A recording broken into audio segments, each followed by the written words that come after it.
Crop Circles Revealed, your book, Language of Light Symbols, came out back in 2001 now. And I guess the first thing I'd like to ask you is, it's been a while. Have you been keeping up with some of the developments in terms of the crop templates or patterns that have been appearing since that time? Oh, definitely, yes. I continue to go back to England for about a month every summer, and I will be leaving next week to go back to England to research crop circles, and I'll be over there for a month. So I definitely keep up with it. So you're right there in the field. Where do you like to go? Is there any specific area where the activities is the highest? Oh, yes. Wiltshire County is about 2.5 hours drive southwest of London. And that really is the county where most of the crop circles seem to happen. And they do happen in some of the neighboring counties too, such as Hampshire County, occasionally in Sussex and Oxfordshire and Berkshire, once in a while in Somerset, but it's all in that sort of southwestern part of England. And there seems to be a good reason for that, by the way. Okay. And as far as we can figure out, of course, there's lots of investigation going on about crop circles and has been for, maybe 25 years now, and investigations by people with all kinds of different disciplines. And so we have archaeologists and geologists and physicists and electronic engineers and artists and musicians and sound people and philosophers. And it's just amazing the different perspectives that get spoken about in terms of crop circles. And that's one of the reasons why it's very fascinating. But we know now that a lot of the territory where crop circles happen is undergirded by geological aquifers. That means that there's a watery source under the surface of the soil in most of the places where the crop circles seem to appear. And that seems to be very important because according to biophysicists, particularly Dr. Levengood in the state of Michigan, he and his team, after testing many thousands, probably millions by now, of crop circle plants, that he or they have determined that a very high heat tends to come down from the upper atmosphere, they think. And it comes down in kind of a spiral, like a spiraling cone of a complex combination of energies. And these energies are extremely hot. They think that the energies might be 800 degrees Fahrenheit, at least. That's really hot. That's really hot. And so this spiraling vortex of energy comes down to the fields and swirls around and creates the pattern. And then it doesn't burn the plants, which is really amazing, considering all that heat. So the theory is that because there's so much water under the surface in those particular locations, they might be underground ponds or streams or lakes, anyway, geological aquifer which holds a lot of water, that when this heat comes spiraling down, it may draw up the moisture from under the surface of the soil, creating a steam effect. And the steam effect, of course, allows the plants to be very pliable, very bendable, and therefore they can bend over and be laid down on the ground and curved and swirled and made into all kinds of shapes, actually, standing sculptural shapes. And if it weren't for the water under the surface of the soil, that probably couldn't happen. The plants would burn, and also they just would not be able to be shaped and to retain their shape. So that part's really very significant. And another significant aspect is that so many of these crop circles seem to happen very close to ancient sacred sites. Right. And in England, that usually means ancient stone sites, these huge megalithic stones, like Stonehenge, most people are familiar with. And Avebury is another place in Wiltshire, which had two great, huge rings made of standing stones, very large stones, much larger than a person. And it seems like the ancient people, way back, we don't know how many thousands of years ago actually, they may have known where the energy points were in the earth. Mm. And in modern days, we know that there are ley lines, L-E-Y lines. They're like the energy meridians running through the earth. They run all over the earth. And it seems like the people in Wiltshire and those surrounding counties way back a few thousand years ago, they were aware of this energy. Of course, they lived right on the earth a lot more than we do. You know, they didn't have paved roads or parking lots or anything like that. They just simply had the land, right, and they would walk the land. And I think that they used to feel where these energy lines were and where the energy lines would cross each other coming from different directions. They recognized that as a power point, a power spot. And that's where they would build their ancient megalithic stone structures. Mm. So the crop circles seem to be attracted to that. And it may be because of the energy lines in the earth. At least that's one of the prominent theories about the crop circles. So therefore, getting back to your question about, where is a good place to go for crop circles, I'd say Wiltshire County is definitely the best. Mm. And the surrounding counties have some crop circles. Occasionally we'll hear about one up in northern England, maybe one or two ever in Scotland. And of course they do happen all over the world. Right, yeah. And they happen in Sweden, I believe. Is that true? I think they have, and we have even had what they call snow circles up here as well, and ice circles. I've heard that. Yeah. Yes, I've seen a couple of pictures of that. And Norway, I know, has had some. And Holland has quite a number. And Germany, they always have some. Not as many as in England, but they do have some. And some really nice ones, too, very accomplished ones. Mm. And Italy and Asia has them. South America has had them. Africa, United States, Canada. And there really are quite a number of countries that do seem to be receiving crop circles. However, the most crop circles seem to be happening, the most numerous and the most elegant and exacting and accomplished ones seems to happen mostly in England. Mm. So do you think that this is then connected to the geology of the place, the aquifers in that sense? Because if some of the other circles that happen around the world up in, let's say in Canada or US or whatever, do you think that there are similar geological properties at those locations as well then? I would guess that, but I really don't know of any research that has proved that. But it seems like that would make sense. Now, Holland, of course, which has a number of crop circles, Holland is, the whole Netherlands, such a low-lying area that they probably have had floods there for centuries and centuries. So I would think that there would be a lot of underground water there. And absolutely. I mean, it just makes sense. Yeah. That's right.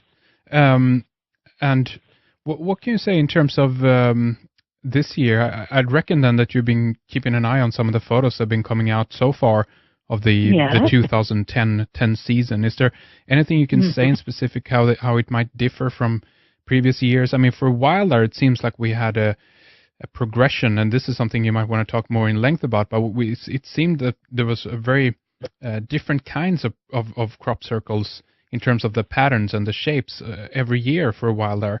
Right now it seems to be more of a blend of everything, but what can you say about 2010 overall? Yes, well, it's amazing, I think, in 2010 that the crop circle started out being really complex. And in most years, it seems like simpler patterns tend to happen earlier in the year. And that would mean they might start sometimes in April. This year they started in May, and very often they start in May. And then they're a little bit more simple, not quite as complex in terms of patterns. And then in June, more and more crop circles appear, and they are a little bit more complex, or in some cases very complex, and they keep appearing in July and August. And it seems like every year they just keep getting more and more elaborate, more complex in terms of the designs and the geometries in particular. And then depending on the weather each year, the crop circles might continue to happen into September, although that's relatively rare. So it all depends on how rainy it is in England, in those territories, and or how dry it is. If it's very dry, then the farmers can harvest earlier. If it's rainy, they have to wait until the crops are dry again before they do the harvesting. Mm. So that's why sometimes the crop circle season lasts longer than it does other years, depending on how wet or dry the weather is.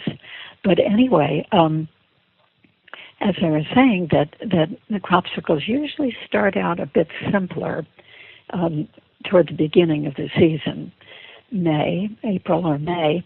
And this year, however, they didn't.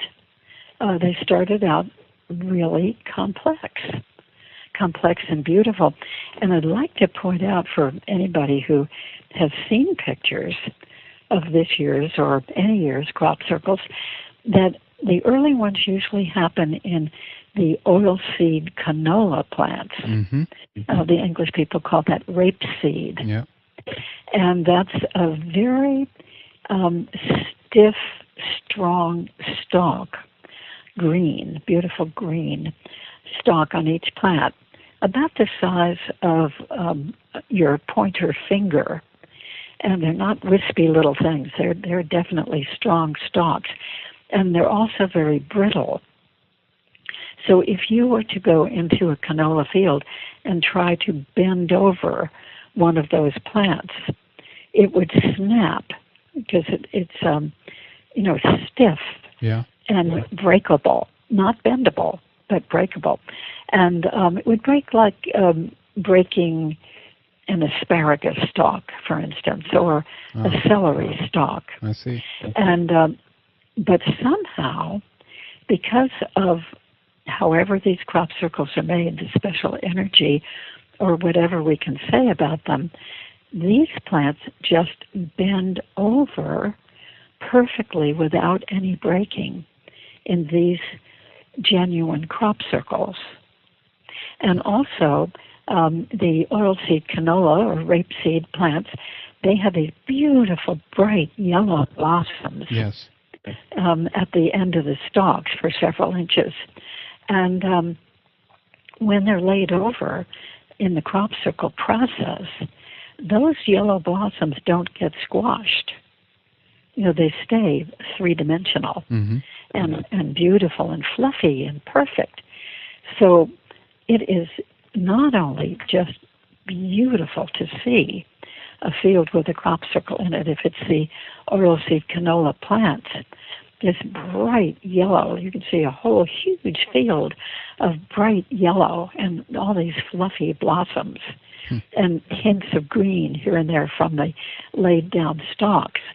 It's just absolutely gorgeous. And then when you really think that something unknown still came along, we think from above, and laid down those plants without any breaking, any cracking, any fracturing. It really is astonishing. It is. I'm looking at photos here of the first four. Again, at least those four that have been found. There is always a possibility that there are circles out there that simply isn't discovered, obviously. But while looking at cropcircleconnector.com, and the four first one in May there, as you mentioned, are indeed in oil. Let's see, oil seed rape, the beautiful yellow color, and they're very, very advanced as well, actually. Yes, they are, and particularly considering the kind of crop those are in, with the difficulty, you would think, of bending and swirling and curving those laid down plants. It's all the more remarkable. Now, if those very same patterns would happen in wheat or barley, which are much thinner stalks and more pliable stalks, it wouldn't be quite so remarkable. Well, it still is remarkable, actually. Some of the geometry is amazing, nonetheless. Yeah. I know, but considering this particular canola crop, the structure of the stalks and everything, it's even more remarkable. Yeah, so we started out with complex patterns this year, and we'll see how it progresses. We're in July now, of course, and they keep happening, and they continue to be wonderful patterns, in my opinion. And I don't know that there's a distinct theme yet. It seems that some years there's more of a theme that carries through. We'll just have to wait and see which other forthcoming crop circles will appear. That's right. I wonder if your listeners realize that these crop circles tend to happen in the middle of the night in most cases.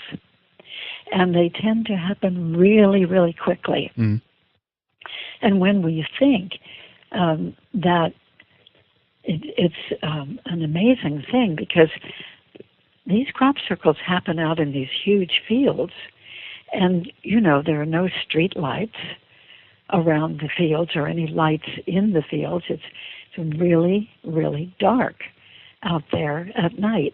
And yet these patterns are made. And it's been determined through various ways that these crop circles might be made as quickly as 5 seconds or 7 seconds or maybe 30 seconds, even for a very large pattern and with complex designs in it. And even very interesting ground details like swirled areas that seem to form standing sculptures of the crop. And to think that that could all happen between 5 seconds and 30 seconds is really most remarkable. Absolutely. I mean, I've even seen footage of some of the crops being almost braided, which is remarkable. Oh, yes. Yes, the laid down crop in a braided fashion. And there's one case, I think only one that I know of, happened in Oxfordshire, about 4 years ago. And, well, let me say, back up a step here. Usually a swirled circle laid down seems to be starting at the center of the circle and swirling toward the outside, forming a perfect circle. However, in this one crop circle about 4 years ago in Garsington, Oxfordshire, which is next to Wiltshire, there were a couple of circles where the crops were, well, the circle started to be made from the outside, in that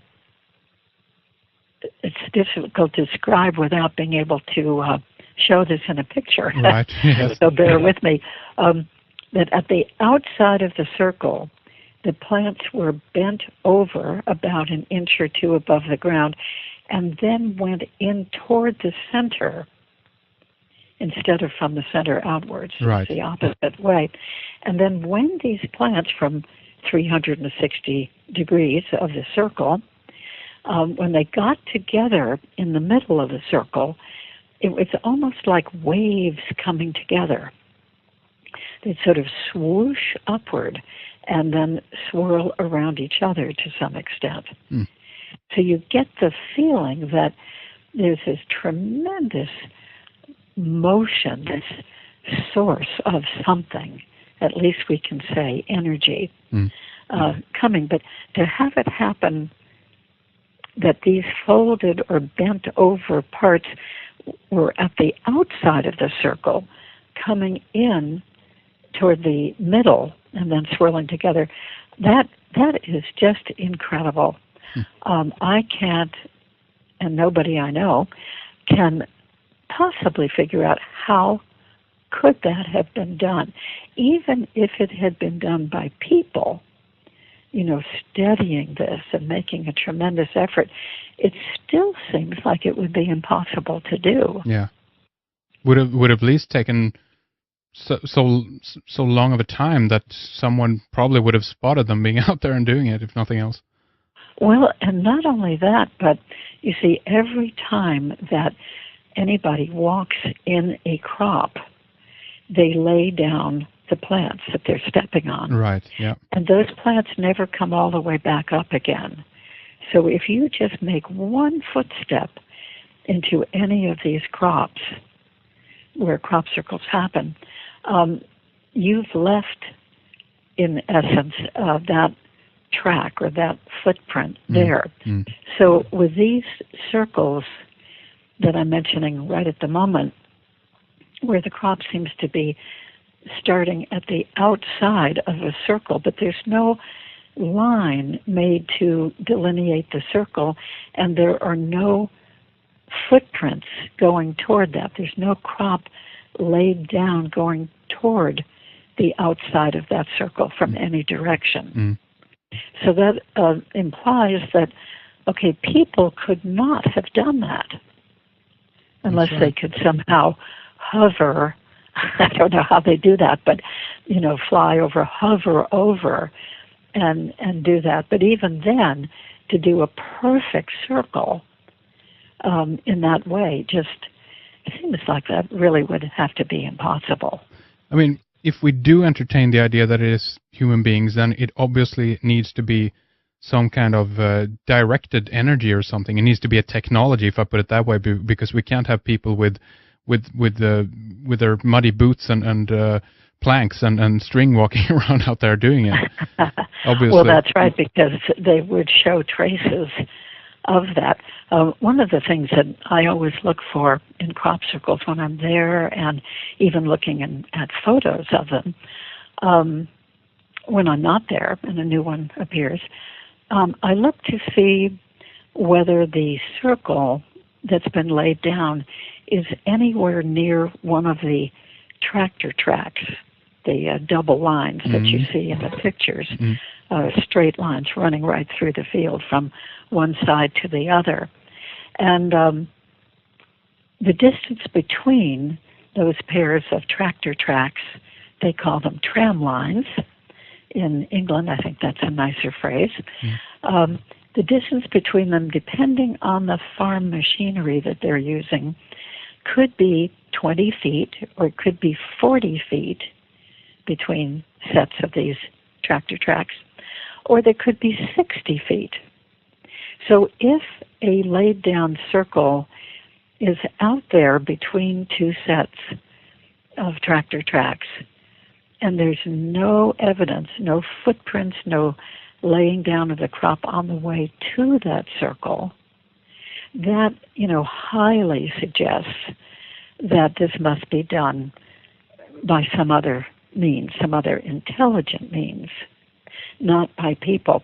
So maybe, Hendrik, this is the time to get into the whole issue, a very important issue, about what we call genuine crop circles compared to man-made crop circles. Right, because there is a distinction, and obviously there's even some firms out there who've been doing advertisements and things like that in the crop fields out there as well. So we know that is taking place, obviously. But absolutely, Yes. let's get into that distinction between them then.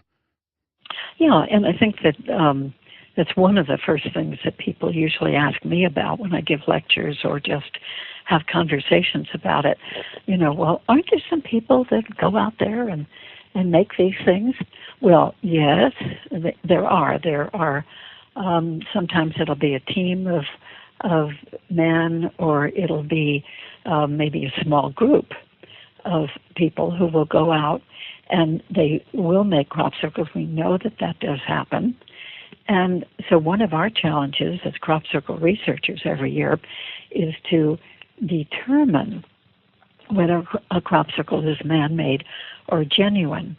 And what I mean by genuine is that it's done by this mysterious phenomenon.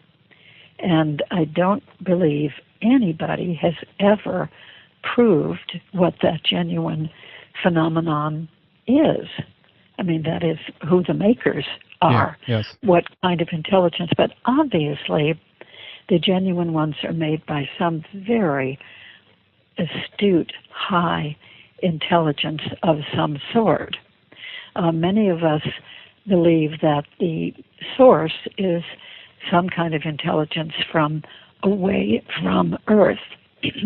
In other words, not people, not Earth intelligence, but from some other kind of intelligence that lives out there in the cosmos somewhere. I particularly myself favor that view. Mm-hmm. And when I very first became aware that there was such a thing as a crop circle, which was in a big lecture forum in Los Angeles in 1990, I saw a little notice for a lecture that was just about to happen. Luckily, I saw it before the lecture was up and over. And little description said something like, mysterious patterns in the fields of Britain. And immediately I thought, oh, fantastic, we're being communicated by somebody else, some other intelligence that we haven't, or at least I hadn't, known about before. But I was thrilled. And after 20 years now consecutively of going to England to research this myself, I still feel that this intelligence that does make the crop circles must be from somewhere else. In other words, we are being visited by some other intelligence, probably other intelligent beings manifested physically in some way, I would think. But in any event, this very planned, guided, directed force does come down and make these extraordinary patterns. And so the signs of a genuine crop circle, not made by us, are that when the plant is, or thousands of plants, are bent over, about half an inch to an inch or so above the surface of the ground, that the bend is very smooth. We call it a magical bend. It sort of bends at a 45-degree angle. And there's no cracking there at that bend. There's no breaking. There's no damage whatsoever. And that means that the bent-over plants, all millions of them in one crop circle, can continue, as they're lying along the ground now, continue to grow and to ripen and to come to full maturity. And if, however, that crop circle had been made by people, where the stalks were bent over, they would have definitely broken, and the plants would have died. And therefore, even though they're lying on the ground, like in the man-made ones that you mentioned, they don't grow. They just die. They look dead. They don't have any special energy, and that's it. You know, they die and they sort of decay in a sense, and nothing special happens to them. But with these genuine ones, the plants are just fine.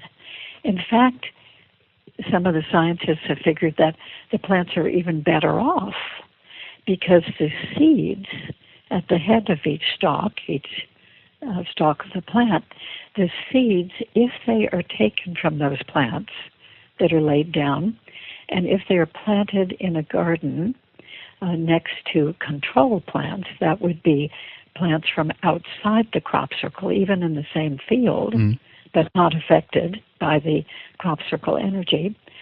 The ones that came from inside the crop circle will grow typically 45 or 50% faster, stronger, heartier, taller, just more robust all the way around than the same seeds from the same crop outside of the crop circle. So something is really happening, and some people have experimented with taking some of those plants from inside crop circles and mixing them with hops, I suppose, and brewing beer, or they've made flour, wheat flour, and they've baked bread and different bakery goods, and they claim that they're much more nourishing than just regular flour made from regular wheat. So, but that's very, very labor intensive. So I think there hasn't been too much of that. Maybe a few people have done that on a small scale. Crop circle beer, that's the next thing. yes, there has been. I've actually seen bottles of alleged, they claim, crop circle beer. And so I'm not a beer drinker. I can't attest for whether it tastes different or better or not, but they claim it does. But anyway, these plants are just fine and produce a wonderful new crop. So it seems like there's actually a beneficial effect for these crop circles. Now, with the man-made ones, the plants, as I said, just die. And if you planted those seeds, they wouldn't even propagate any crop at all, any new crop. So another outstanding difference here is that the genuine crop circles actually have energy, increased energy in them. The man-made ones do not have any change of energy. But they do have kind of at least for somebody like myself who's visited hundreds and hundreds of crop circles over these years, we can feel that a certain crop circle feels sort of flat and dead, and that turns out to be a man-made one. Whereas with these genuine ones, many of us can actually physically feel an increase of energy around us in that crop circle. And it can also be measured in a way. Some people will go into a crop circle with an electrostatic voltmeter, and that has a nice dial on it, nice and clear. It's a handheld device, and you can actually see the dial, the needle on the dial, going up, up, up, up, up in the crop circle, and in the most energized portion of the crop circle, which is usually the swirled center, if there is a swirled center in that pattern. The needle will just go way up to the far end. In other words, registering more and more energy. And some of us, like myself, go in with dowsing rods. And that's really interesting. And it's fun, and it works for anybody. It's not just that it works for me. I've lent my dowsing rods to many people along the way who said, "Oh, could I try that?" And they get the same results. So in other words, if you're walking along the tractor track from the edge of the field to where you can see that there's a crop circle out there, way out there in the middle of the field, and if I'm holding my dowsing rods straight and parallel, they will not move at all. But when I am about 1 or 2 feet from the outside of the crop circle, just about there, they start to open up a little bit. In other words, they can feel a difference of energy. And then when I step into the crop circle, within a second or two, they really open right up. And when I get to the most energized part of the crop circle, and there could be 2 or 3 areas that are particularly energized in a large crop circle, those dowsing rods they want to swing all the way around 360 degrees, but my body's in the way, so they bump into my body. But you can see that they're registering, very, very strong energy. Now, sorry, I just wanted to ask you that. Does that then mean to you that the dowsing rods are picking up on the ley lines, the energetic lines that meet underneath the crop circle? Because, as you said, many of them might actually end up on those specific spots. Or does it mean to you that it's actually the crop circle in itself, or the residue of the energy that was involved in creating the circle, that you're picking up on? Well, it's such a good question. Thank you. It could be both, at least in some areas of the crop circle. You see, a crop circle it covers a lot more territory than any single ley line would.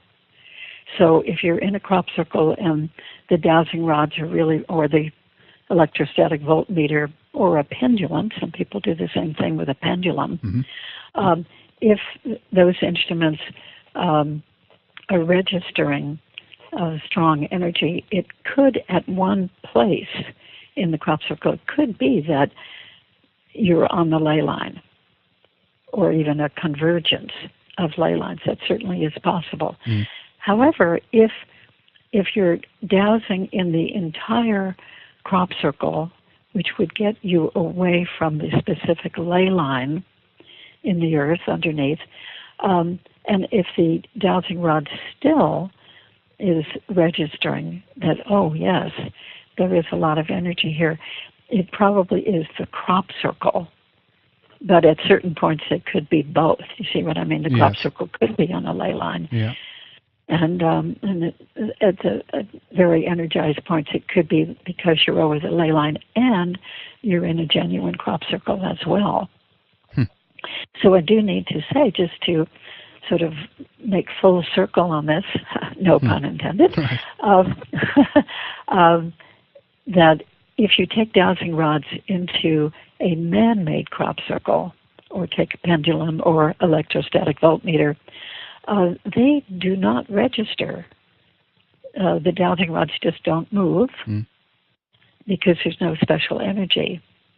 The voltmeter might register a little bit of energy, because when we have found that when the plants are bent over, even by people using boards, stomping them down with boards, just the fact that that force has been applied to the plant, there might be a little bit of registered energy there, but it's very low compared to the energy that happens in what we consider the genuine crop circles. So for those of us who are very devoted in researching this, that's certainly one of the first things that we're checking out. What about the energy? Yeah. Is there an increase in energy, or isn't there? And then, of course, we look at other details. We get down on our hands and knees, and sometimes our bellies, getting as close to the crops as we can, and where they come out of the ground, and we look for these magical bends, we call them, without any breaking or cracking. And we also look for other things, too. We look for various changes in the plants, as well as where they come out of the ground.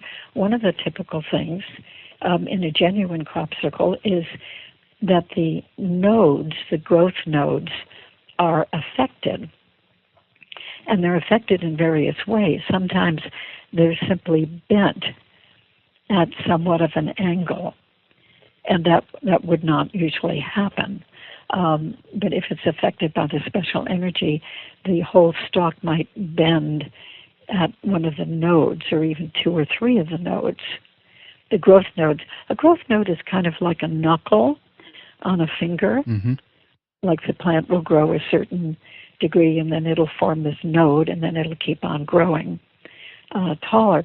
Now, because of the heat that I mentioned earlier being applied to the field, that portion of the field in the making of a crop circle, there's a lot of heat built up in those stalks.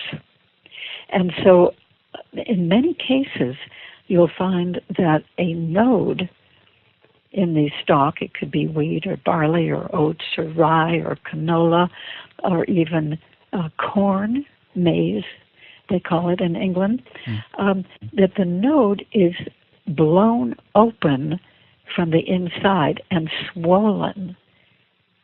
So you'll see a swollen node or an elongated node or a blown open node, or very often swollen and blown up, and there's actually a hole, sort of a slightly darkened hole as you look inside the hole of the stalk of wheat or whatever that plant is. Would you say that the node point overall, though, is a stronger point than the rest of the stem?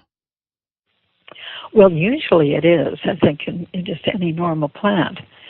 Yes, it's a little harder, firmer, tougher. So that's interesting then, because that means that if an energy or a heat source were applied only, if it was as simple as that, then the plant would probably bend as at the weakest point and not at the node point. So this is obviously you think so? Yes, you would think so. Good point. So, but that isn't what happens here. No, exactly. So it's a if I put it this way, it's an applied energy to each and every single crop. Well, yes, each stalk in the crop. Stalk, yeah. Although I must say that when we're looking for these things in the fields, we will see some of these swollen, blown nodes or the elongated nodes or the bent nodes, but not every single one in that whole crop circle seems to be affected that way. So why some plants are and other plants aren't, we just don't know. So it's kind of like looking for a needle in a haystack, in a sense that we go into a crop circle, we get down. Well, I check the overall energy first, and I certainly check the look, the general flow of the crop as it's laid down, and check the swirled centers and any interesting sort of standing features that have been deliberately sculpted, shall we say. And then I certainly spend time down on my hands and knees or my belly looking at individual stalks here and there throughout the crop circle. And if it's a genuine one, I will probably find some of these node changes. If it's a man-made one, we don't find any at all. In fact, if it's a man-made crop circle, there sometimes are some little lines, like little indentations in the laid-down plants going across the plants, not lengthwise, but across. And some people claim that those must be little marks made from the boards that have flattened those plants down in a man-made crop circle. Okay. And we don't see those in the genuine crop circles. Oh, that's another good thing to look at then, obviously, or look for. Yeah. Yes. And sometimes we'll see a plant head. I'm looking at a picture of one that I have right now. I'm sorry the audience can't see it, but the stalk goes upward, lengthwise, shall we say.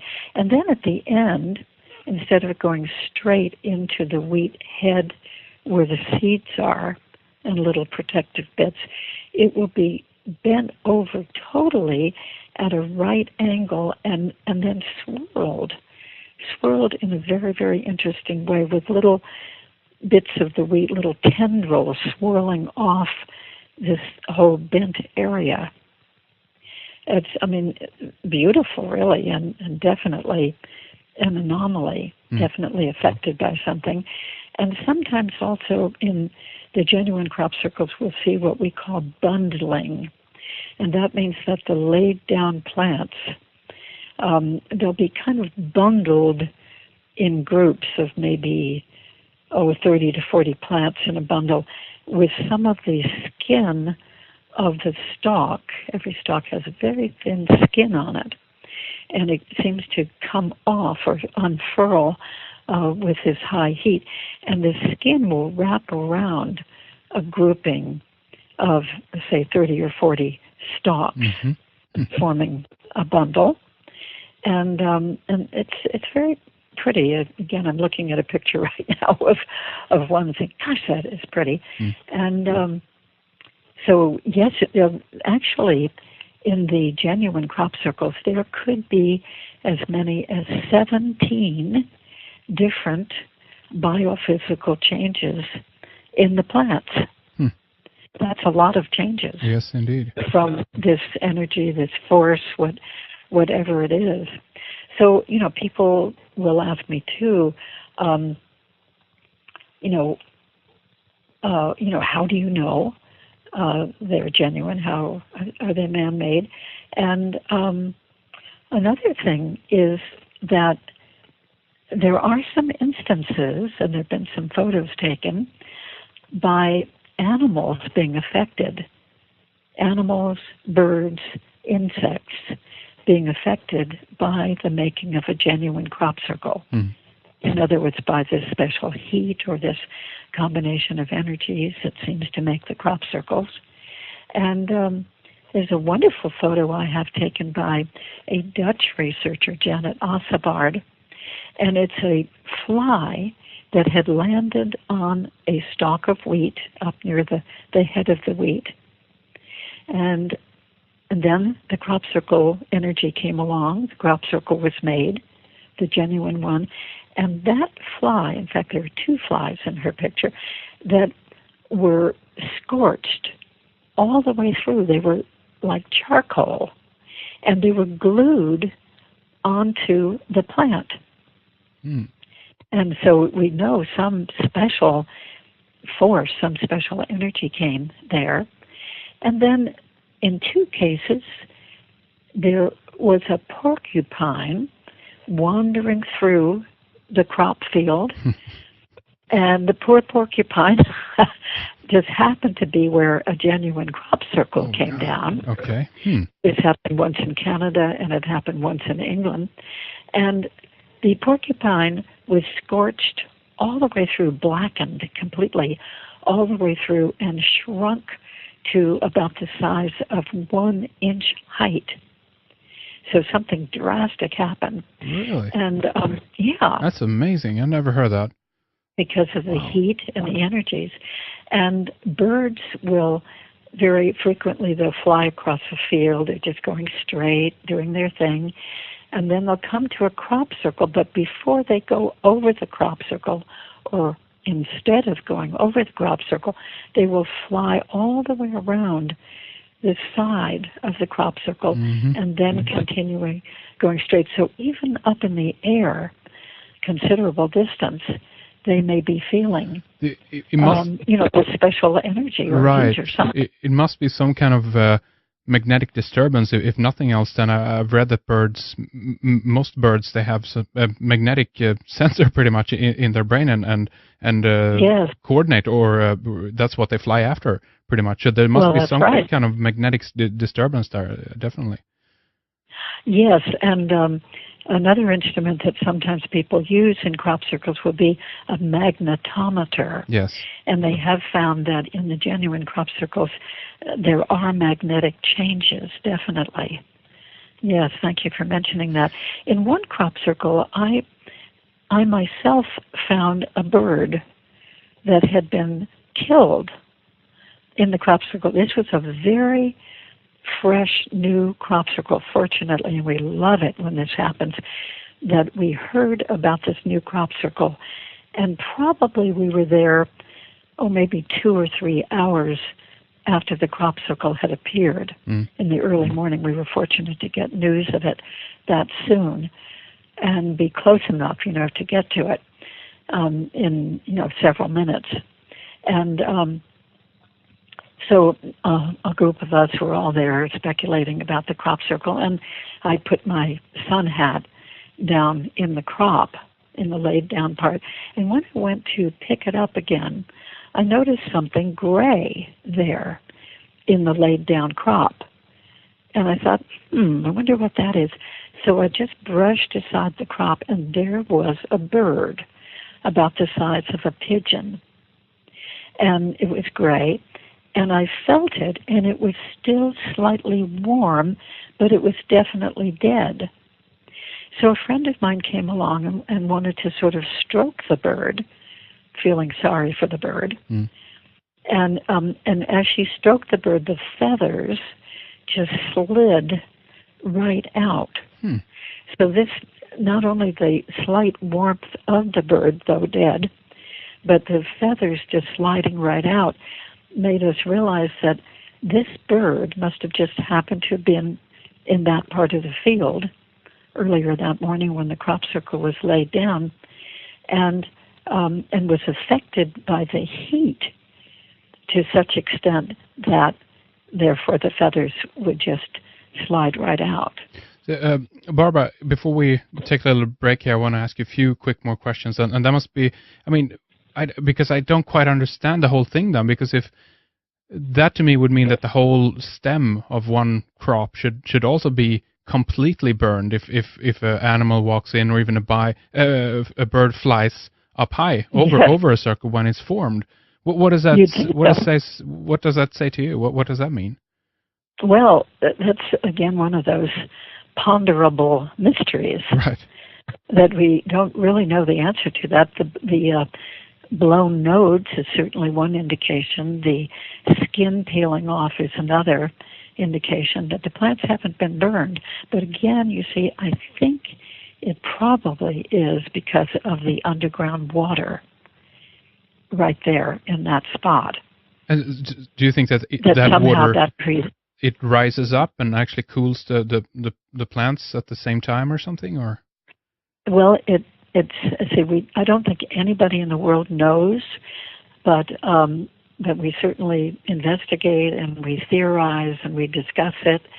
But it seems like somehow this particular energy that comes, as Dr. Levengood, researcher, said, probably from the upper atmosphere, and it's a combination of energies, plasma energies, coming down, and that energy coming down sort of in a cone funnel shape, he thinks, is able to somehow draw up the moisture from under the surface of the soil, creating the steam effect. And that's why we think, that's why the plants do not get burned.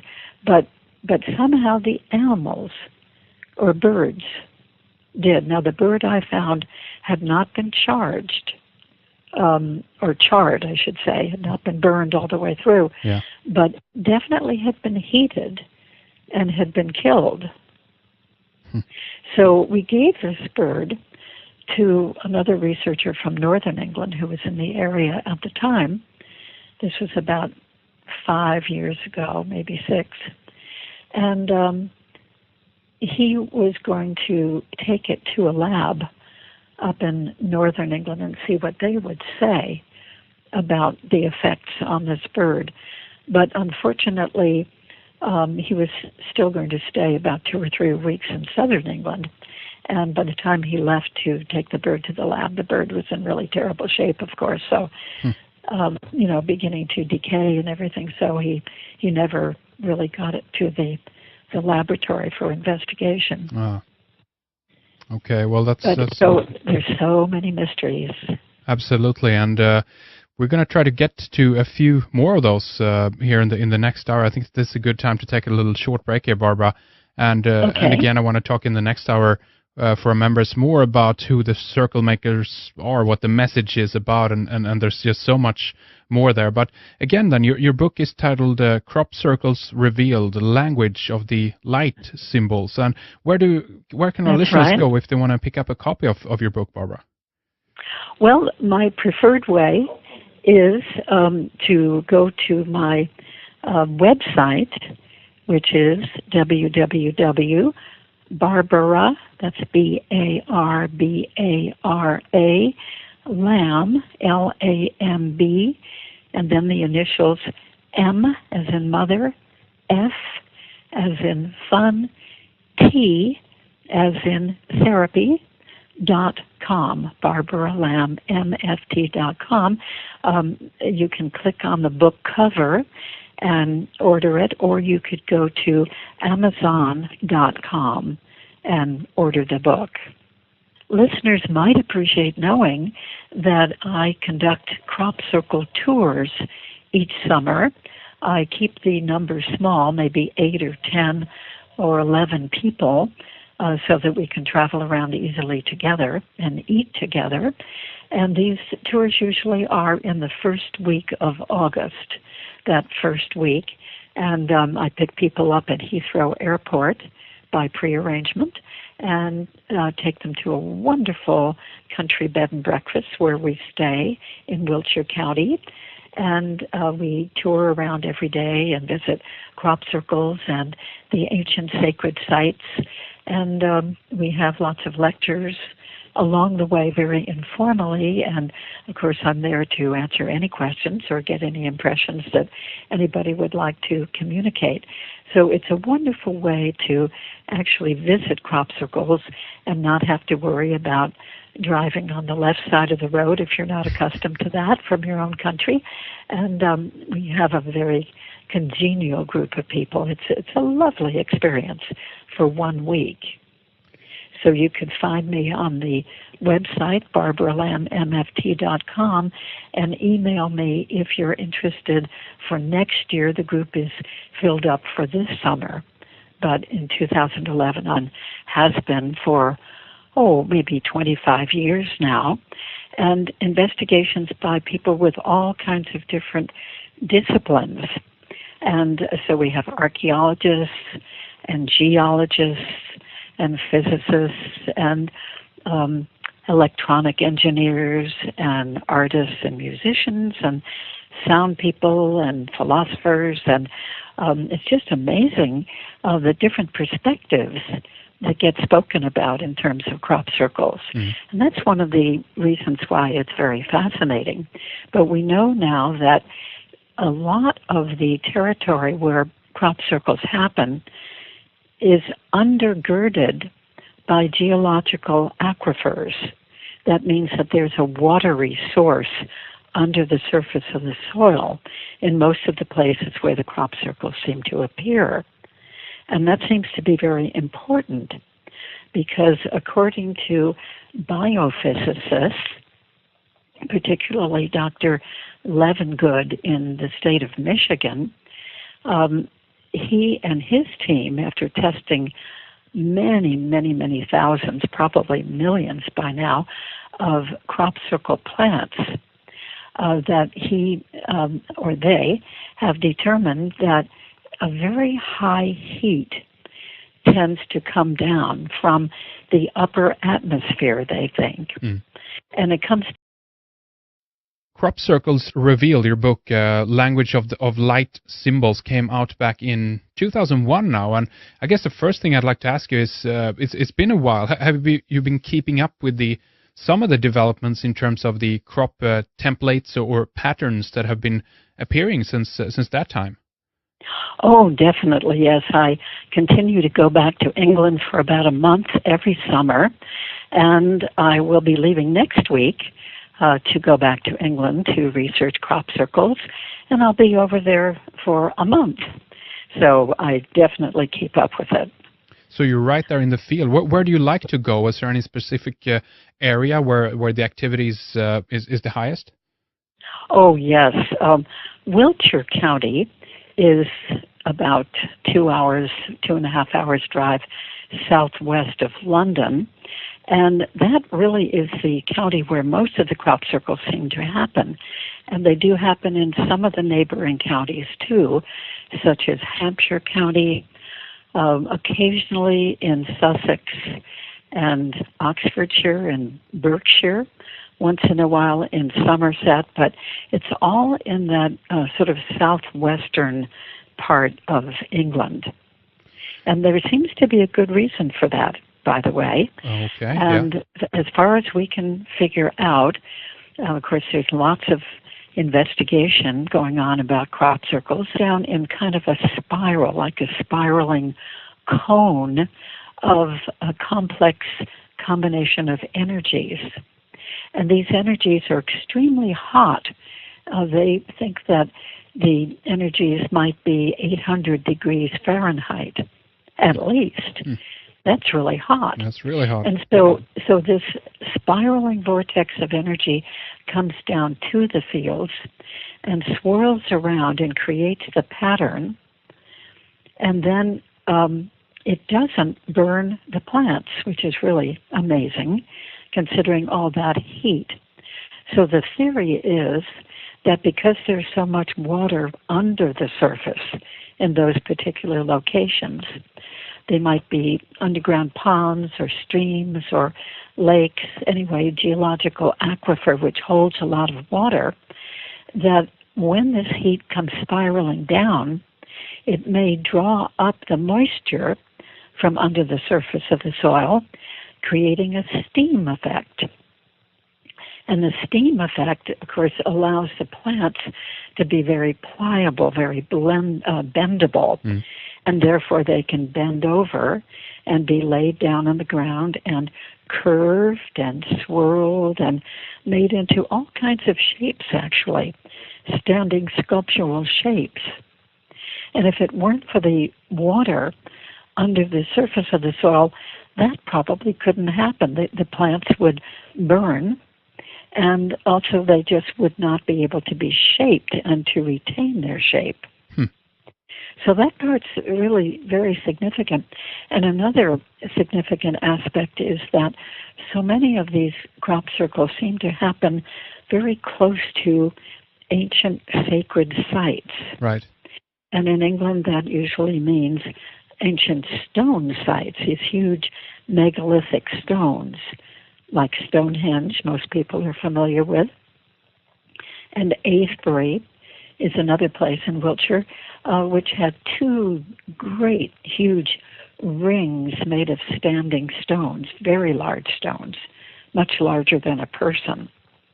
And it seems like the ancient people, way back, we don't know how many thousands of years ago, actually, they may have known where the energy points were in the earth. And in modern days, we know that there are ley lines, L-E-Y lines. They're like the energy meridians running through the earth. They run all over the earth.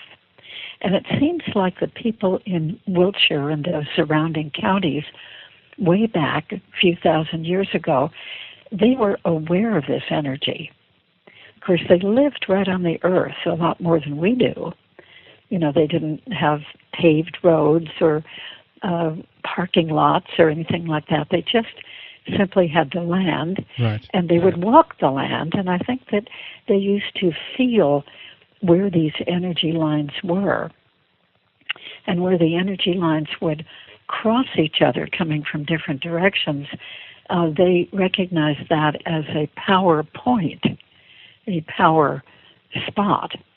And that's where they would build their ancient megalithic stone structures.